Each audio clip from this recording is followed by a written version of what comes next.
Hello and welcome back to Live Now with Veenu and Chuck. I'm your host, Veenu Keller, along with my amazing co-host, Chuck Hogan. We want to welcome you to Spanglish World Network and her network on Zingo TV's channel 250 and 251. Please remember to download both the Zingo TV app on the respective app stores on iOS and Android devices. While you download, make sure to rate and leave a comment. The app is free. Zingo TV is also available on Google Chromecast, Amazon Fire, Fire Sticks, Roku Sticks, and all smart TVs 2016 and forward.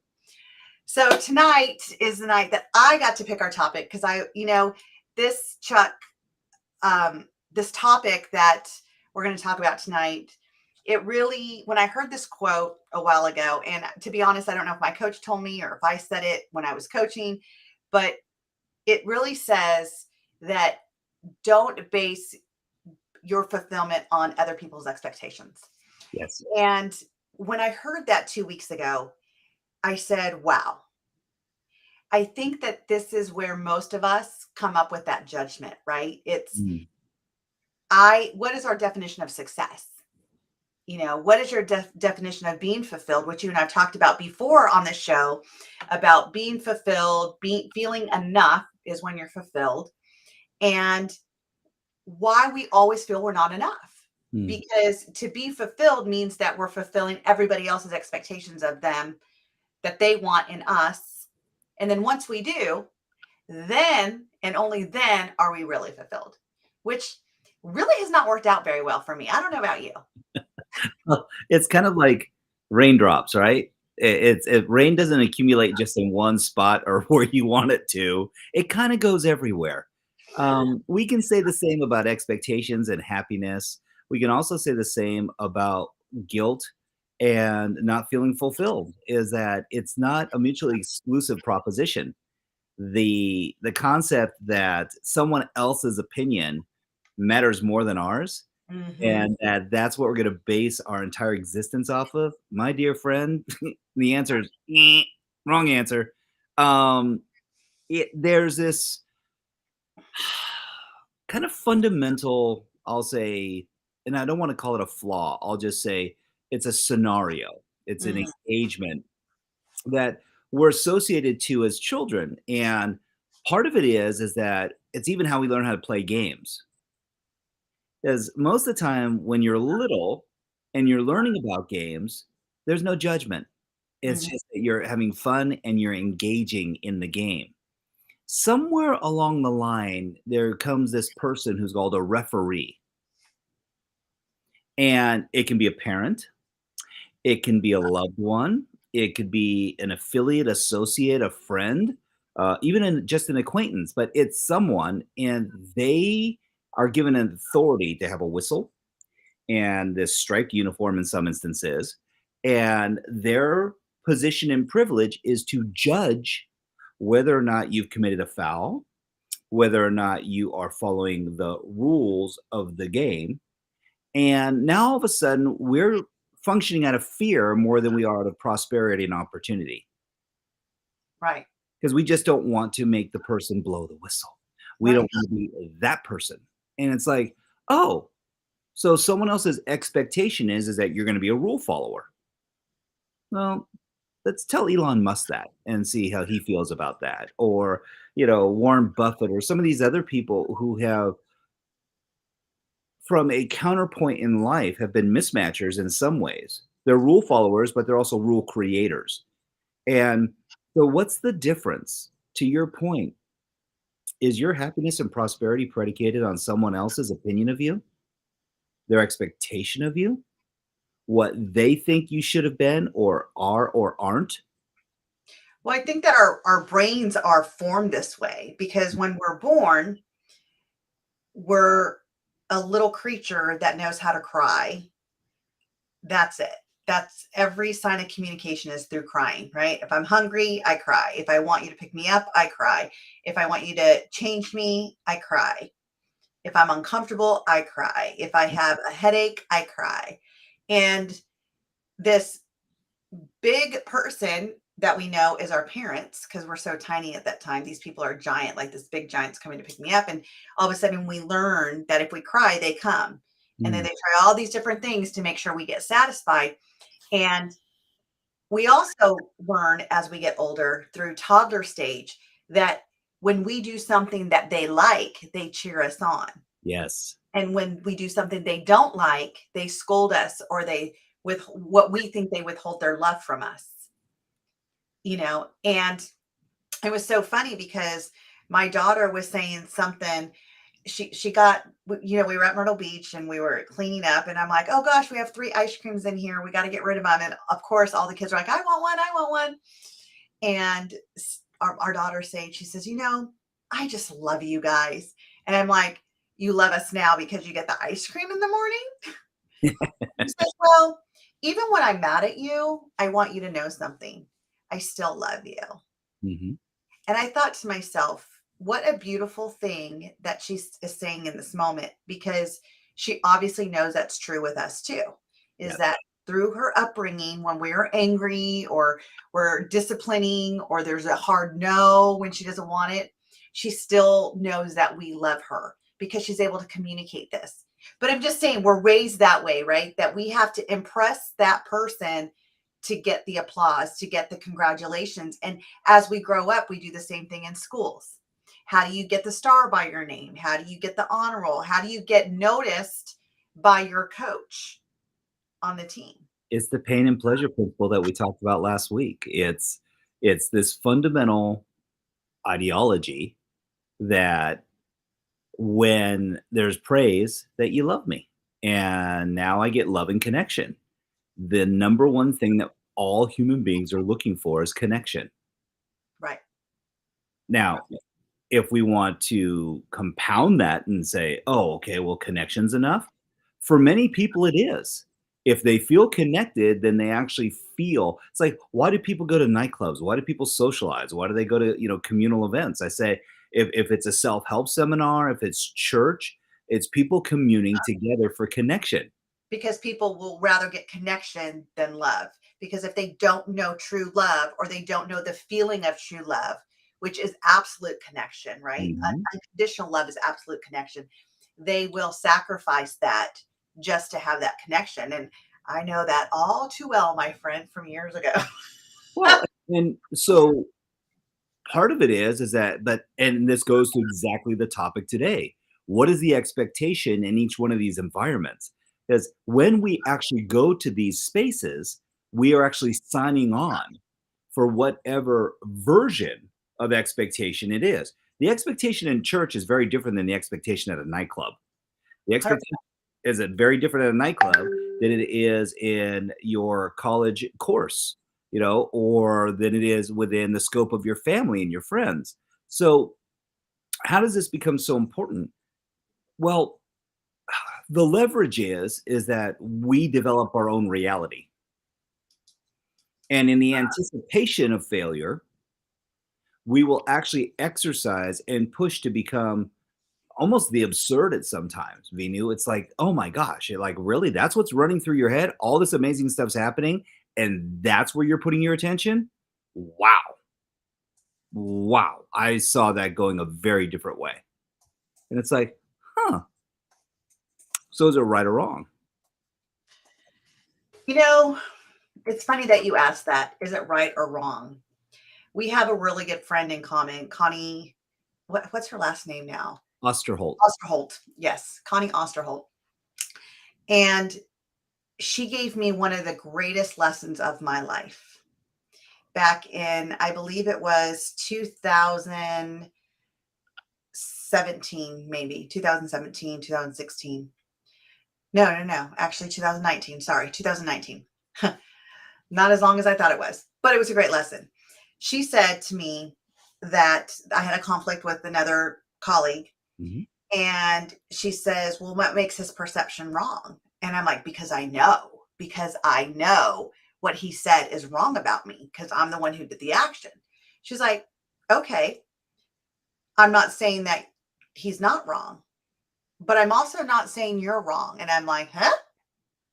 She says, everyone's perception is right because it's their perception. That's right. No one's perception is wrong in that moment. So it's not wrong or right. It's maybe wrong or right through your perception as it's wrong or right through his perception. But you're arguing against someone else's perception. Do you think you're going to win? And I'm like, oh my gosh, no. And I'm going to tell you that was probably, you always get these life lessons, and I've had many in my life, but there's certain ones that stick out in that moment. Like I can see Connie and I having that conversation, and it was so beautiful the way she led this conversation because it made so much sense. And I was thinking, my whole life, that's what I've been doing. Sure. I've been wronging or writing someone's perception of me, or wronging or writing someone's judgment of me, or someone's expectations of me, and thinking that's the only way I'm going to get to fulfillment. That's the only way I'm going to be enough, Yes. and that is why we've all heard that the two universal fears in life is, am I enough, and will I be loved? Mm-hmm. Well, exactly. Because one thing you just said is we're always going for connection. So we're not even knowing what the love is, right? We're always like, there's so much connection available. So we're constantly grasping to it. And the other thing is that we're never going to feel like we're enough, because in that moment, whose expectations are we trying to fulfill? So we know that we're fulfilled in that moment. So then we are enough. Well, we know this, and you know this far better than most in your years of child development and your background in family communication and relations, that our formidable concepts of self are inherited, that our value systems are widely influenced by the environments that we were affiliated with in our formidable years, i.e., from your birth to when you're about 17 years old. Right. And so the perceptions that we're actually using to measure are kind of a sliding scale, because they're not ours entirely. They're ours in operation. Mhm. So if I were to put it a different way, your hard drive, which is your unconscious, has been programmed. 90% of which you did not put in there as an operating system. Right. And so when we're using this and going, okay, how do I feel? I don't know. Based on my current life situation, this is what I'm experiencing right now. Mm. Hmm, did I actively select to feel this way? Nope, not really. Don't even know why I'm feeling this way, but I'm having a reaction or a response to a trigger, or you know what? Frankly, I'm just not happy right now. Right. Okay, why? I don't know. And this becomes one of the universal questions for some folks when we start talking about anticipation, expectations. You know, there's this concept in business that if you manage a client's expectations, that you're being proactive and that you know exactly what they need in their life. And I was like, going, really? Do they know what they need in their life? Or is that just a perception as well? Right. Because if we really start following this Hansel and Gretel trail of crumbs down the rabbit hole, it can get pretty perverse pretty quick. And that is, do any of us really know what we need? Well, I think you had a great point there, Chuck, is that anticipation. It's that whole gambling theory. Why do people get addicted to that machine or to gambling? It's not the jackpot that they win, it's the anticipation and the dopamine and all the oxy whatever's going on, right? That all those hormones that are dropping in that Absolutely. in that anticipation that this is going to happen now. And we do that in life. And I would even go to say that even when, if you have an expectation as a friend from me, and I feel I'm not fulfilling it, I'm doing everything I can, and in anticipation that I will do the right thing to hit the bingo. Right? Sure. Okay, Kate, Venu, now I'm okay with you. Now I like you again. And I think that's one of the things that kids run into every day. And that's why more and more kids are lonely, because they're trying to figure out, especially after COVID, they're trying to figure out, where do I fit in now? Where's my tribes now? It's There was no tribes during COVID. Like, it was every man for themselves. And It's not even the addiction to the electronics anymore, it's the addiction to the connection. Well, it's a different form of electronics now. The Absolutely. the social media addiction has become so pervasive that people's opinions of self, like, I mean, unless you're Joe Rogan and you have the number one podcast in the world, anything that's even a close second is like, I mean, how much social exposure do you have? How often are you being judged or ridiculed, or people have opinions about you? It's kind of like, I was explaining this to my wife the other day, and Julie and I were discussing about text messaging, and people can misconstrue so much information on a text message. And I was like going, wait, you got this whole cockamamie story filled with kerfuffle and frustration and aggravation from this? Like, two-sentence text? Holy smokes, this wasn't War and Peace. This was literally a couple of words typed down and then sent. Right, Well, it's again the story that someone else has in their own mind's eye as to what the meaning of the language is, the types of words that are used. And I was like, what? Wow. Because here's the truth: most people communicate at a fifth grade level. And if you right, start going way beyond that, people will start prognosticating or coming up with different meanings for words because they're going, I'm not sure exactly what that means, but the tonality of it. And I was like, the tone of it. Did you hear inflection in my voice? Did you hear Oh, no, it was in a text. I was like going, what? Did they put in more S's or more vowels or, I mean, consonants? How did they stretch this word out where you're giving it 15 meanings for the way it was used in this context, which was in a very general statement? Now, why do I go there? We have such a varied environment now from what you and I've grown up with as kids. When we were kids, if you had a beef with someone, you solved it. it was here. Right, It wasn't, "Oh, we're gonna be all over the place." Oh, it's like, "No, we're gonna be here, and we're gonna have communication, and we are gonna discuss this." It's like, "Okay, that feels better." But with the messaging that I'm seeing now, it's like, and if someone wrote you a letter and you're like going, "Hmm, I may have a few questions about what the meaning of all this is." Because at times, what can be said to someone, even in a word or in a few words, like "love ya," you gotta go, "Okay, great." Is that a playful love ya? Is that, "Oh, I love you." Oh, that seems a little bit more pronounced. "Love you, mean it." Kind of flippant. Why? Because the way that things are said and the intention and the energy that's shared, and I'm finding now that there are fewer people who know how to write with energetic intent. right, Now they go, "Well, what does that have to do?" I said, "'Cause there's a freaking expectation." right. It's so funny when you're saying, like, how we communicated, because I just remember when we were little, in the years that we grew up, when I got in a fight with my best friend, I would either pass her a note saying, "Are we gonna talk?" It was like a little note, and you had to pass it along in class, going, "Here, give this to Tiffany." Or if you didn't have a class with her, like walking by and running and putting it in her locker real quick and then getting to class. But again, it was, are we going to talk? It wasn't solving the problem in a handwritten note. It No. was, are we going to talk? Are we going to meet at the park? Or it's showing up at her house, knocking on her door, and her going, "Why are you here?" Um, like, I just thought we've been in a fight for a day, that we're good now. Okay, come on in. Let's go play Super Mario Brothers, right? Like, that is how we used to solve it. And now kids can hide behind text messaging. They Oh, can say things that are so cruel and think that it's not going to matter because they did it in a text message versus saying it in person.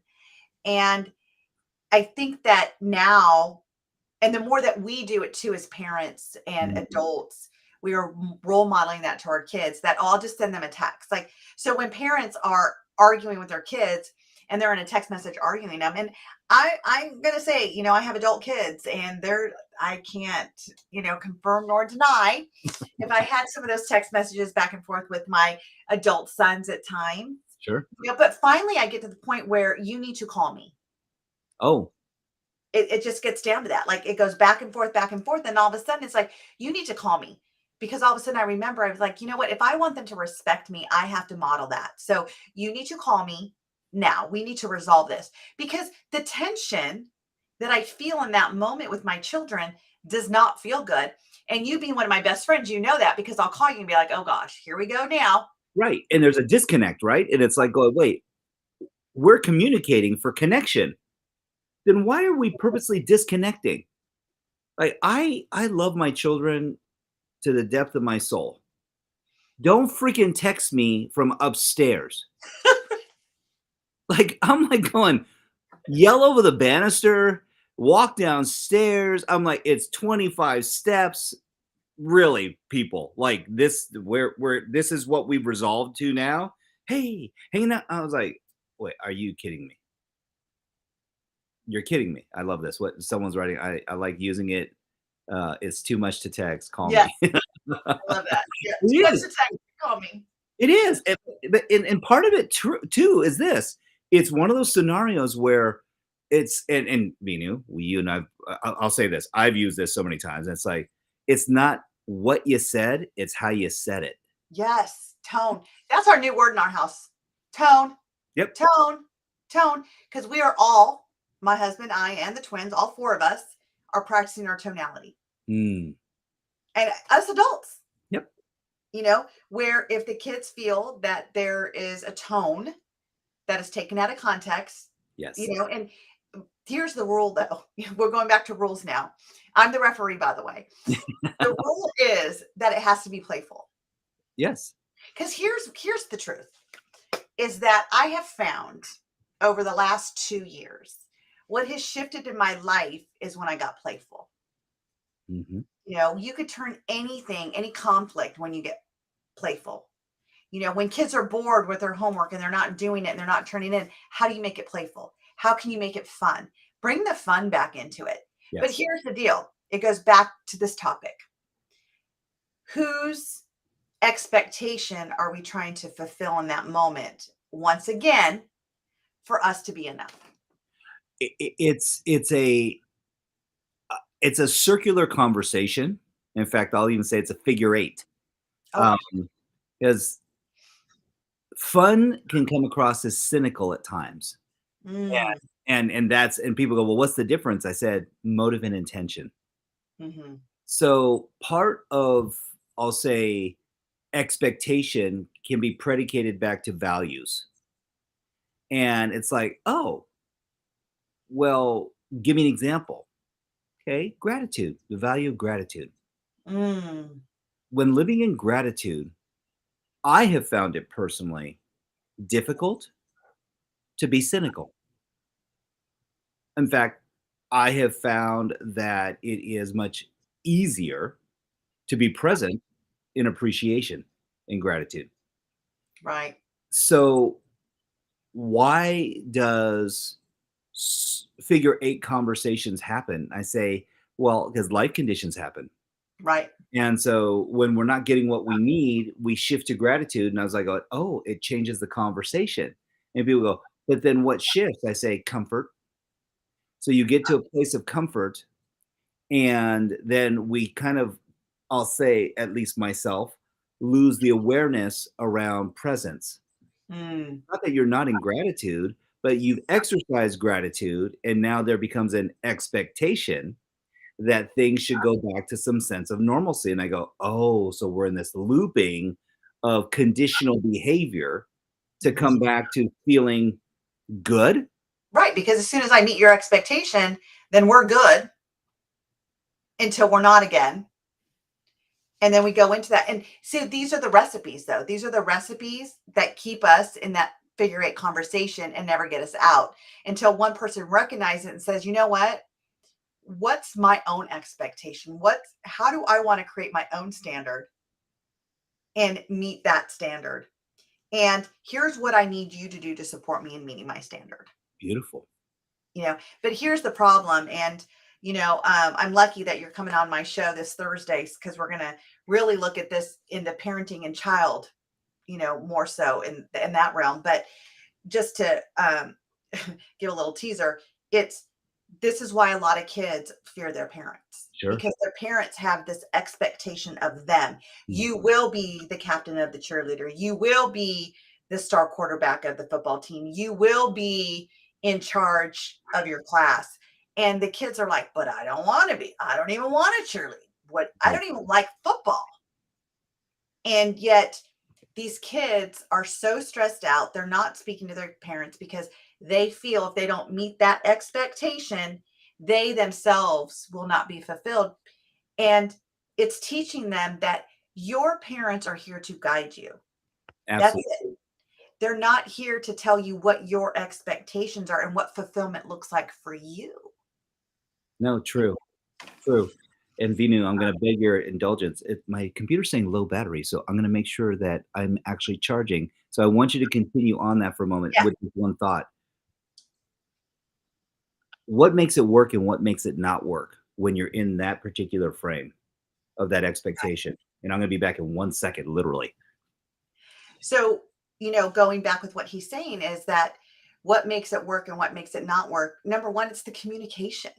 We have got to have open, safe, and trusting space to communicate with our spouses, with our employees, with our boss, with our friends, and with our kids. When we have that open, safe, and trusting space, then at that point, you are opening up the dialogue to have effective communication where you could actually have the conversation of, hey, this is working for me and this is my why, and this isn't working for me and this is my why. And although I want you to be happy, like say it's your boss, I want you to be excited about my performance.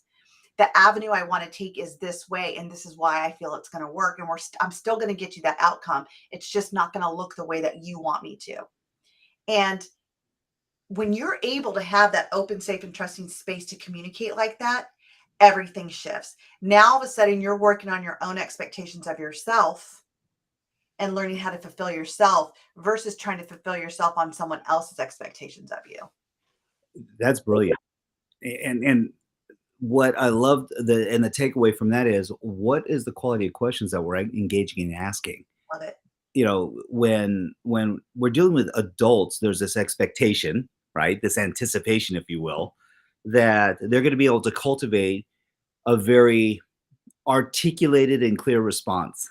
Mm, And I'm finding that our children, in many instances, are far more creative and succinct with how they're really feeling in the moment, where when we are present and really listening, we can then come up with amazing solutions collaboratively because it's not where some of the disconnect comes from as a parent is that when we make it about my expectation and not about our expectation, which is it blended with how they're really feeling in that moment.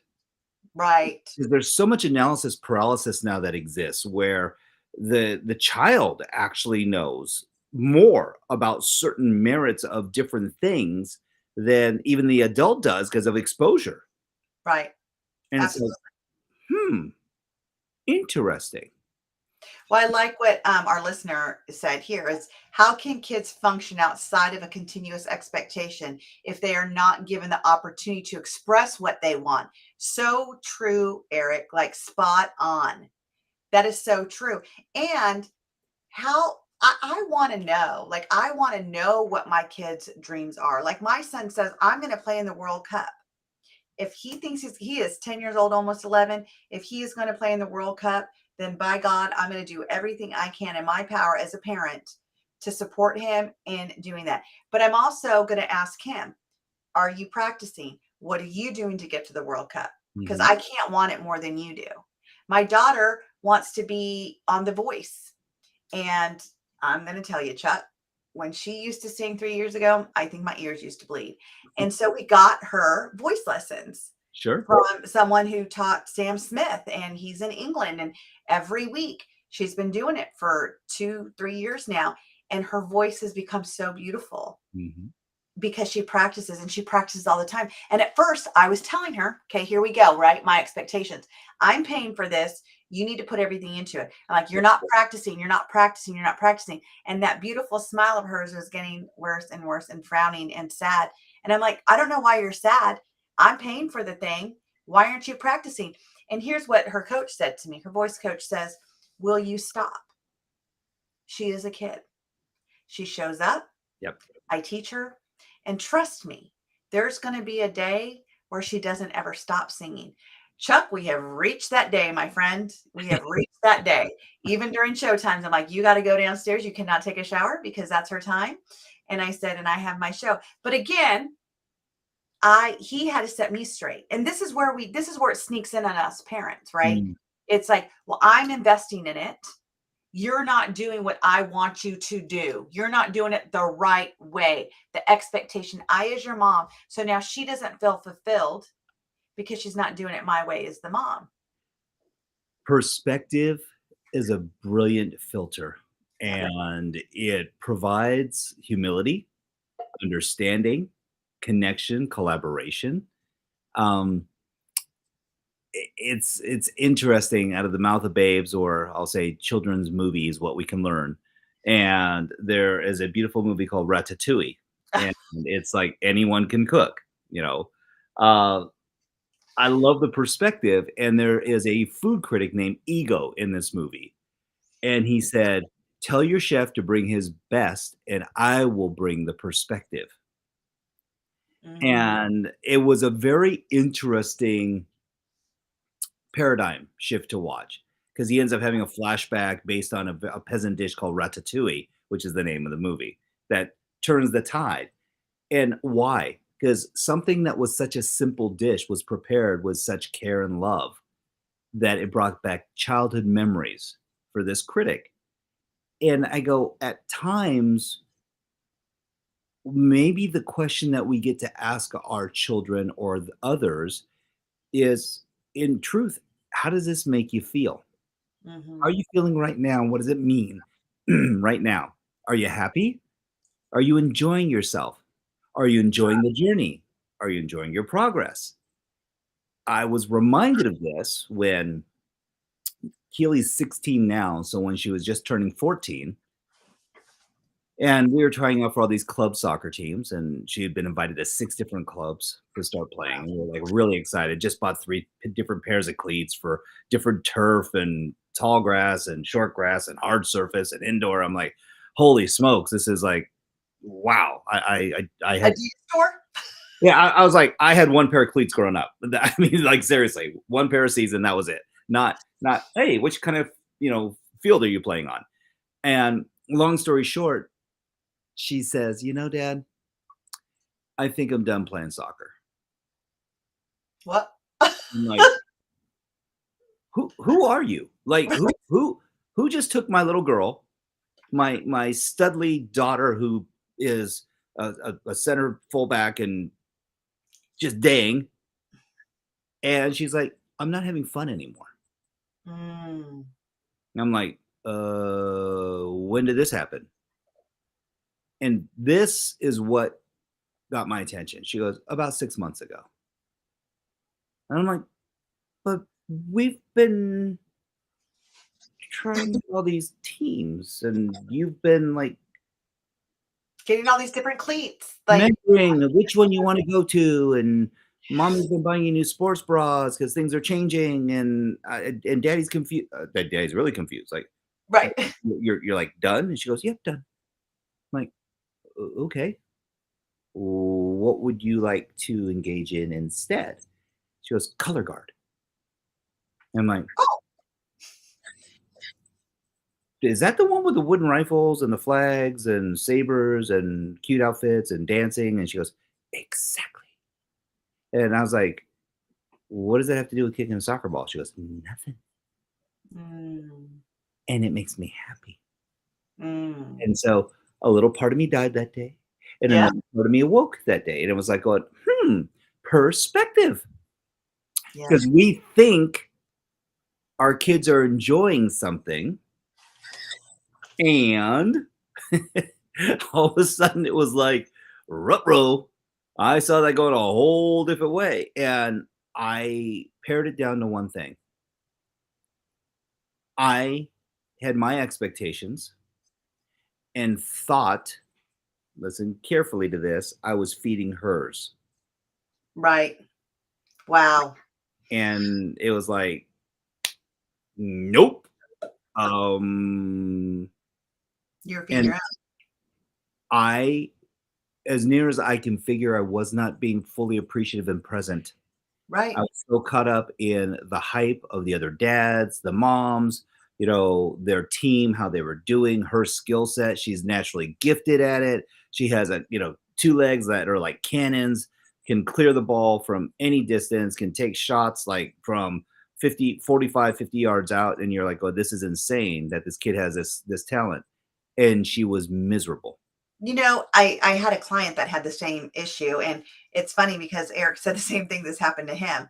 And the when I got the client and she was self-harming, Mm, her grades were dropping, and the parents are like, I would do anything. Like, what do we need to do? Like, you were highly recommended. Please get on a call with my daughter. Let's see where we go. I got on one call with her and I said, I'm like, what's up? And I hate soccer. I'm like, okay. Can you tell your parents that? Oh God, no. No, no, no, no, no, no, no, no, no, no. right. You don't understand, Miss B. You don't understand. I said, well, I probably do. So go ahead. Tell me what you got. And she says, well, my parents just, they got a soccer mom sticker to their bumper. It's like their identity, from what she was telling me, is wrapped up in their daughter playing because she was so good. Hmm. And I said, so you hate soccer? She goes, I don't hate it. I lost the thrill of it. Mm, And I said, well, what would have to happen for you to get the thrill back, the fun? She goes, I can't this year. I need to take time off. yes. She goes, she says, I play for a club that it's all year round. There is no break. Nope. There's no break. There's not a soccer season. It's soccer season's all year round. Soccer life. Right. Yes. She says, and I just feel that I can't tell them. I will disappoint them. So she rather hurt herself Mm, and deal with it herself. So I get off the phone and I say, what can I tell your parents and what not? Because as you know, there's things that I will share with the parent if my client says it's okay, and there's things that I will not. right. And I said, can I open this conversation, this dialogue with your parents? She goes, you will. Like she felt like I was her safeguard because Mm, she didn't have to do it. Right. And when I talked to her parents a day or so later, she goes, I don't know what you said to my daughter. And the mom's crying. She goes, thank you. She goes, in over a year, last night was the first time that her and I just sat down and talked for an mm. hour. And she told me she didn't want to play soccer. And I'm not going to lie. I thought it was going to kill my husband to tell him that. Because it was daddy, by the way. Daddy Okay, was like the one that was all in it. I Like get it. baby girl, Yep. with those legs.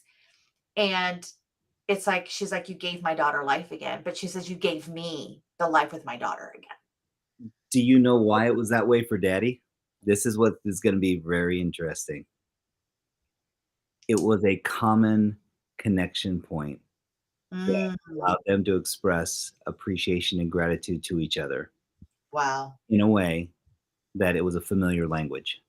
Mm, And it's a very myopic, um, masculine trait mhm, that in that one upmanship is for many men, it's challenging to connect with their daughters.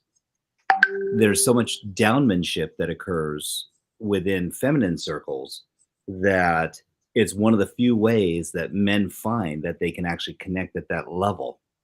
It also happens when young ladies come to their dad to talk about boys right, because it's a field of familiarity. It's a field right, where it's like, huh, I know a little something about this, and I'm happy to protect my little girl. Um, to that point, when there's common ground, now the masculine male, the father, feels full and appreciated,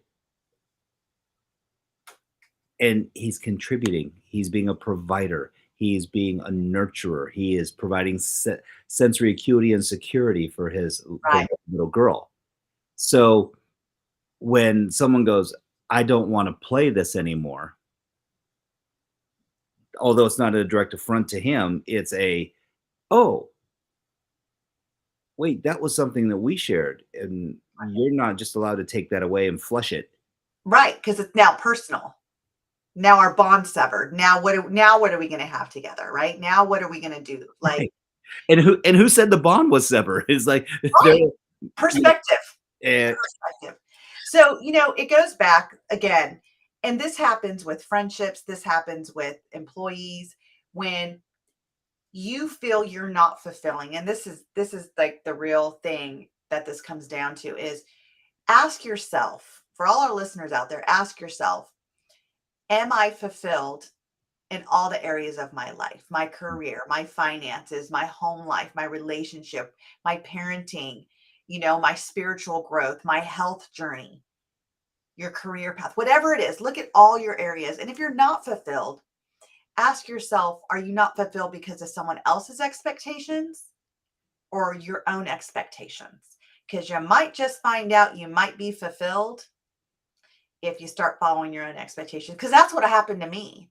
When I went from not feeling enough in my life, and I Mhm. felt that a lot, and I contribute to no self-worth, no self-love, no self-esteem, yada, yada, yada. Right.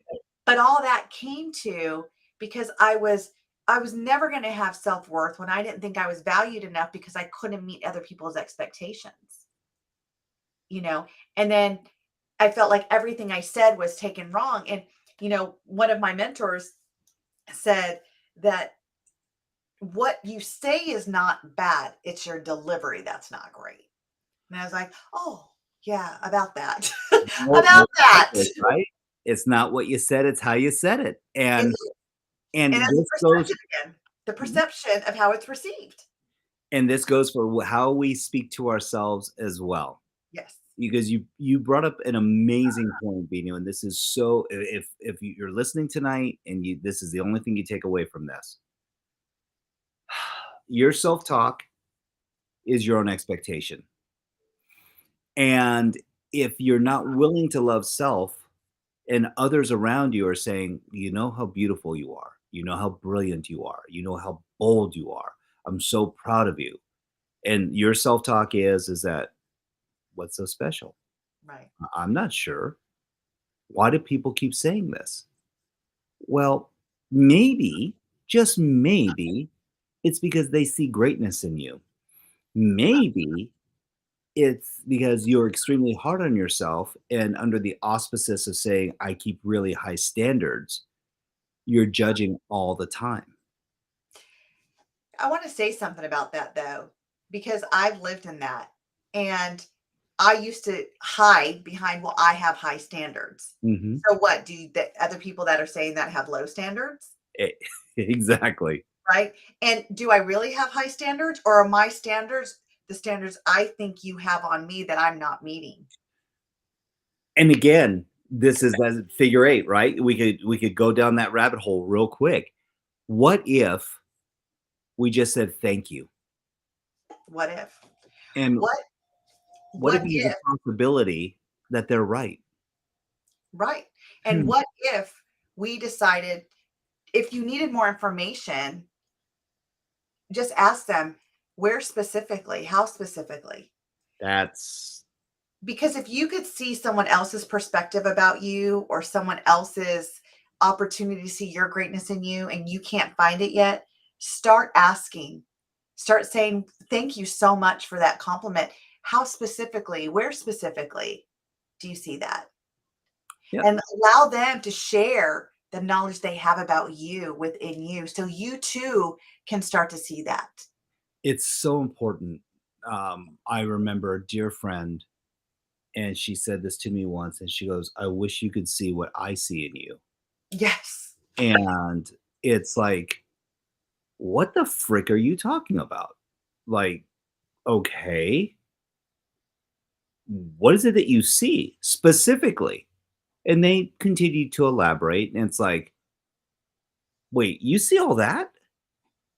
And this is where I say, at times, perspective can be our champion, and it can also be like a fog bank. Absolutely. You can't Absolutely. you can't see what you can't see. Well, And yeah, please. I used to say back in the day is that I wish I had your eyes. Mm, Because people would say things to me, and no matter what, I could not see it. I was not in a space to bring it on, not because I had high standards, although I did use that a lot. It's because that meant that you're putting another standard on me, and that's another one I cannot meet. right. So I would always just say, I wish I had their eyes. I wish I had their eyes to see the beauty in me. I wish I had their eyes to see why I'm so great. I wish I had their eyes to see why they think I'm so smart. And it was when I opened up my own eyes Mhm. and I realized what I needed to see, not through their eyes, but through my own. That's what shifted for me. That grace and gratitude is such a huge gift, and in that appreciation of self, there are times when people will adopt an ideology of humility, and I was like, "Is it false modesty, or is it actually owning self?" Mm, See, there are those that deflect because it's easier, yeah, because if they don't have to raise their standard to meet the expectation that other people and the greatness that the other people see in them, then they're never going to disappoint anyone because they always feel like they're just above the fray. They're just above, that tipping point where it's like, hey, man, 100%. That was it, Chuck. That was it. That was exactly it. You nailed it. And how many people in life go through this? And that's why I felt this conversation had to be said because, I look at the way the world is changing. I look at the opinions about what's going to happen to the stock market, what's going to happen to our currency, what's going to happen. Again, are we going to stop? Are we going to live in fear of what could happen because someone else has an opinion about it? right. Or are we going to start living our life now the way we need to in the moment, in the present, to be fulfilled? We get to Absolutely. when we decide to. And that's really the tipping point to this entire conversation is when people get into a space of comfort, because that space that we were just talking about of being just beyond the fray, excuse me, is literally if you look at the sphere of comfort, of being okay, of being good, they're riding right at the top constantly.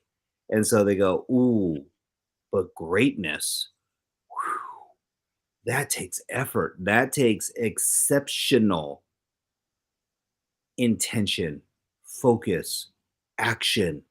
I'm comfortable where I'm at.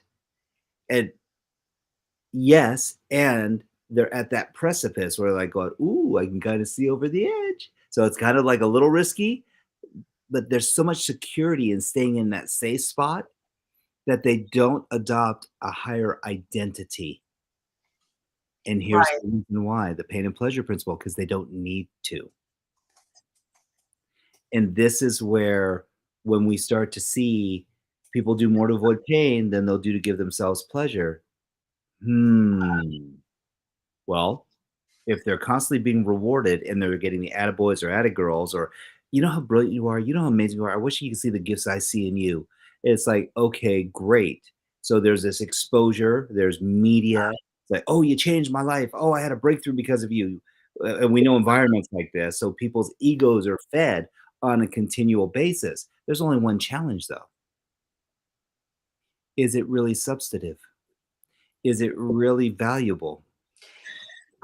You just brought up such a great point, which I just had an aha moment. So thank you. In some of these environments, what I just realized is when we don't know their expectations, we don't feel fulfilled because we don't know how to fulfill it. And so we're constantly in this rat race, Yes. or the hamster on the wheel is a better probably analogy of constantly just being on that wheel thinking, okay, I'm going to get that expectation. I'm going to understand it. And you never get to understand that expectation. And so you never feel fulfilled Well, you get the concept of it, but you don't have to execute it. And that's the difference is that your life is in direct proportion to the amount of uncertainty you comfortably can live with. And that also provides an opportunity, and that is to exercise. W- Frankly, you need to eat your own cooking. Absolutely, my friend. Absolutely. Well, Chuck, once again, we've had a very fast conversation, it seems. And thank you all that for joining us, because this is really something important that we all need to be living now. We need to live this purpose now, is know your purpose, know how you fulfill yourself without other people's expectations. And that's what Chuck and I really wanted to have this conversation with you guys. So thank you for joining the conversation tonight. This show can also be heard on Spanglish Radio Network. Please check out www.spanglishworld.ca for all the news and programming. Spanglish World, watch it, hear it, read it, download it, and live it.